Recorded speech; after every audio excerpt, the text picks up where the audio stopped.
اگر آپ نے ابھی تک ہمارا چینل سبسکرائب نہیں کیا تو ابھی سبسکرائب کریں اور بیل آئیکن کو کلک کر کے ہماری لیٹسٹ ویڈیوز کے بارے میں اپڈیٹ جانیں۔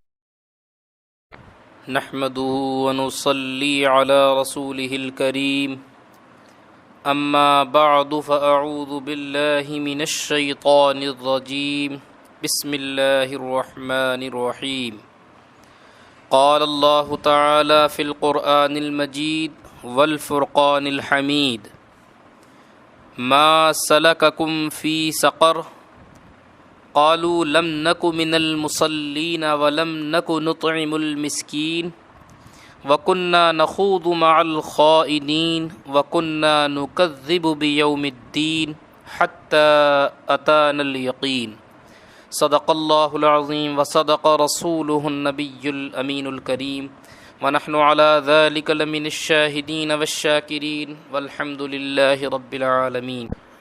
محترم معزز عزیزان ملت اسلامیہ، السلام علیکم ورحمۃ اللہ وبرکاتہ۔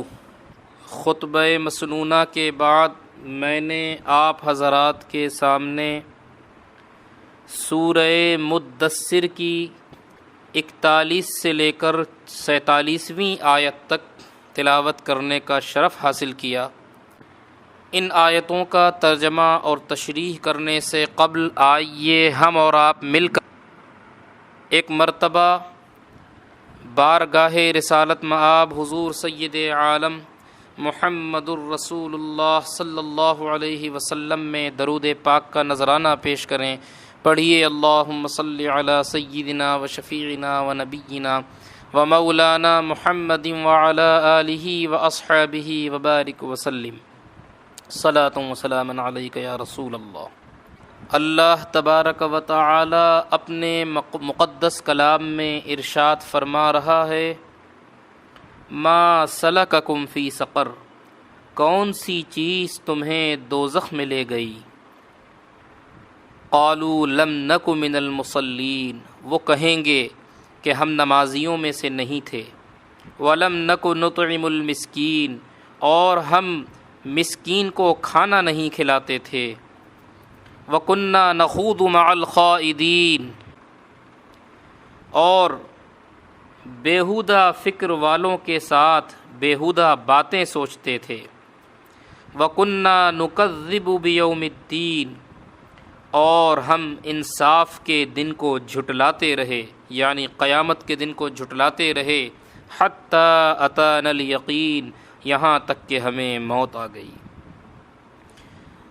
حضرات ملت اسلامیہ، اس آیت اور اس کے بعد والی 7 آیات جو میں نے آپ حضرات کے سامنے تلاوت کیں، ان کا خلاصہ یہ ہے کہ ایمان والے آخرت میں باغوں میں ہوں گے، اور جب جہنم میں داخل ہونے والے مومن اس سے نکل جائیں گے، جو گناہ گار مومن ہیں، وہ اپنی سزائیں بھگتنے کے بعد جب وہ جہنم سے نکل جائیں گے تو جنتی کافروں سے ان کا حال پوچھیں گے کہ تمہیں کون سی چیز دوزخ میں لے گئی؟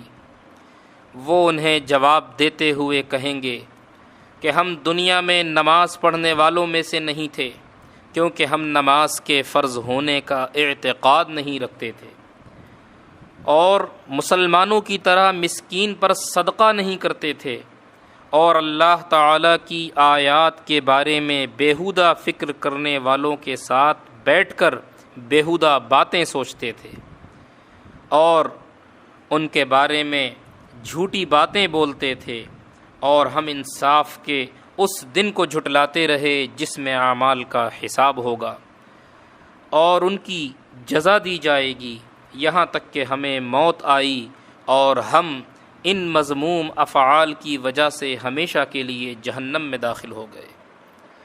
حضرات کرام، احادیث کریمہ سے ثابت ہے کہ کفار کو نہ صرف ان کے کفر کے سبب عذاب میں مبتلا کیا جائے گا، بلکہ جو افعال مسلمانوں پر فرض تھے جیسے کہ نماز، روزہ، حج، زکوٰۃ، ان افعال کے ترک کرنے کی بھی وجہ سے کفار پر عذاب کیا جائے گا اور ان کے اس عذاب میں زیادتی کی جائے گی، کیونکہ رب تبارک و تعالی نے بے شمار نشانیاں پیدا فرما کر اور اپنے پیارے حبیب محمد الرسول اللہ صلی اللہ علیہ وسلم کو بھیج کر ہدایت کا راستہ کھول دیا تھا۔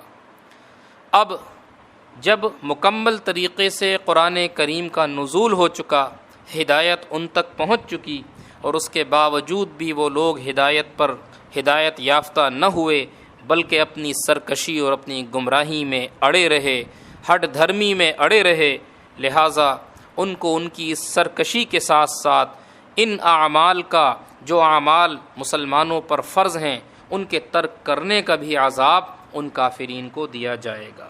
اسی کی منظر کشی سورہ مدثر کی ان آیتوں میں کی جا رہی ہے۔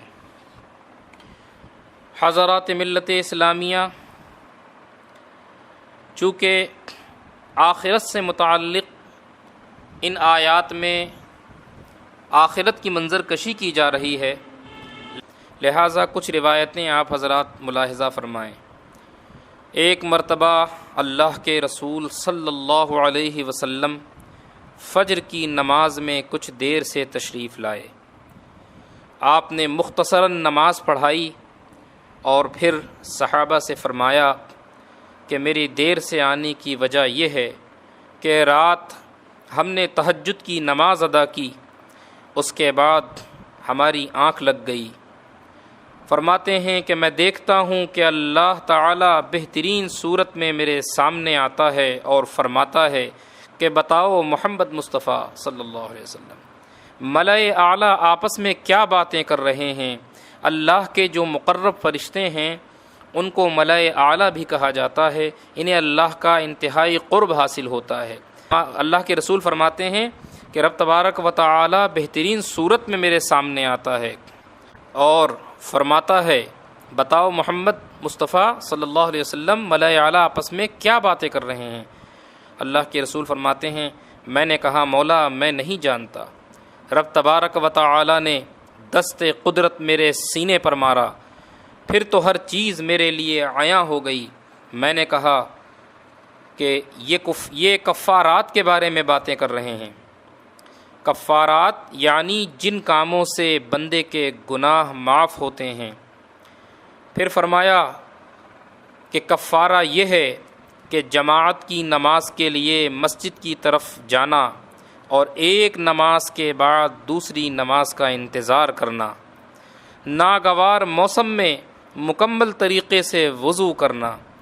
یعنی اللہ کے رسول صلی اللہ علیہ وسلم اپنا خواب صحابہ کرام کے مابین بیان فرما رہے ہیں، بتا رہے ہیں کہ کفارات یعنی وہ کفارات جو گناہوں کی معافی کا سبب بنتے ہیں، گناہوں کے معاف ہونے کا ذریعہ بنتے ہیں، تو وہ کیا کیا ہیں؟ فرمایا کہ جماعت کی نماز کے لیے مسجد جانا، ایک نماز کے بعد دوسری نماز کا انتظار کرنا، اور ناگوار موسم میں، جیسے سردی کا سخت موسم ہوتا ہے، پانی میں ہاتھ ڈالنے کو دل نہیں کرتا، لیکن اس سب کے باوجود، اس ناگواری کے باوجود بھی مکمل طریقے سے وضو کرنا، اس کے سنن و فرائض اہتمام کرنا، مستحبات کا خیال کرنا، تو یہ ان کفارات کے بارے میں وہ باتیں کر رہے ہیں۔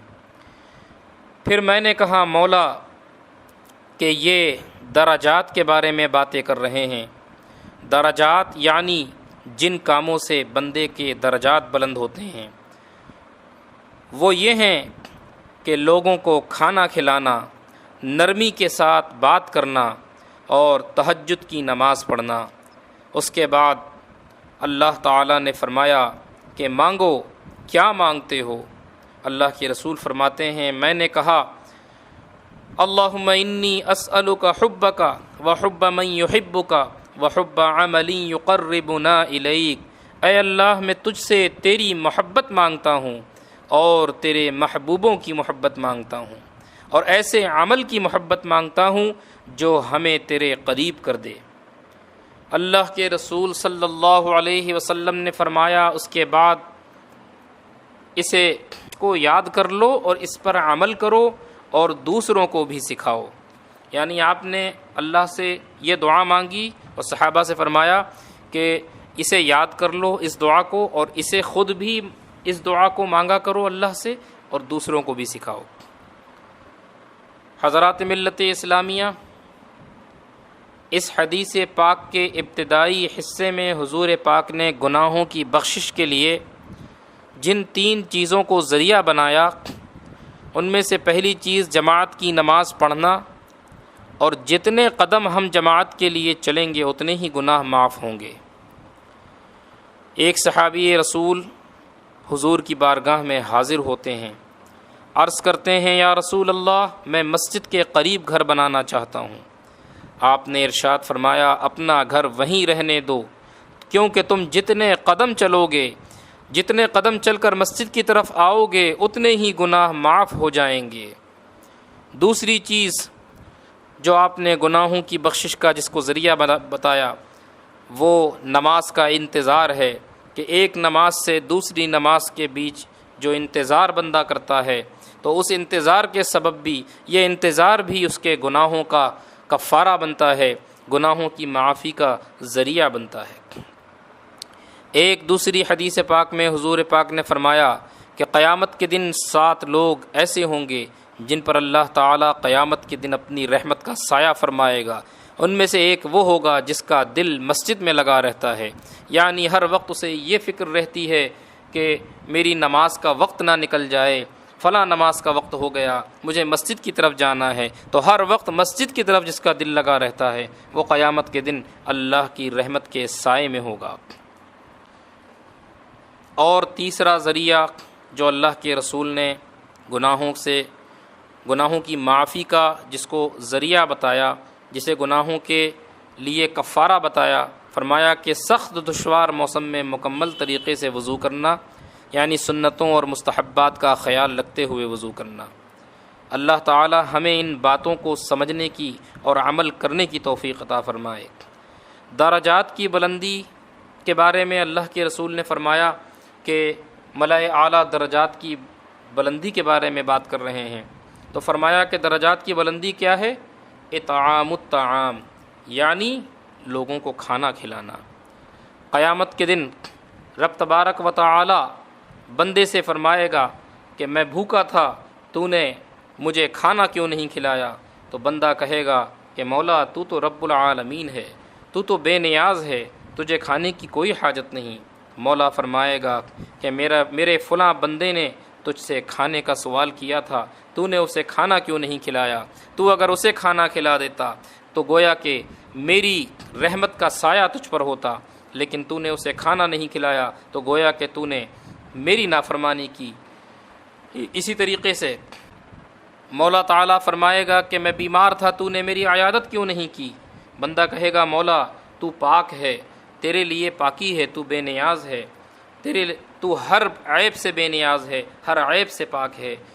مولا تعالیٰ فرمائے گا کہ فلاں مریض کی عیادت کے لیے اگر تو جاتا تو تو وہاں ہمیں ہی پاتا، لیکن تو نے میرے فلاں بندے کی عیادت نہیں کی تو تو ہماری رحمت سے محروم ہو گیا۔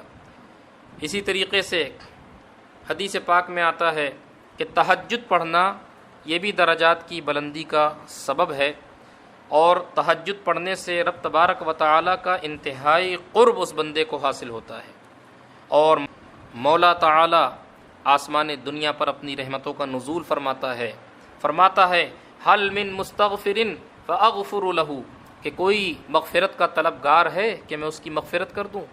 حل من مسترزق فارزق له، کہ کوئی رزق کا طلبگار ہے تو میں اسے رزق دے دوں۔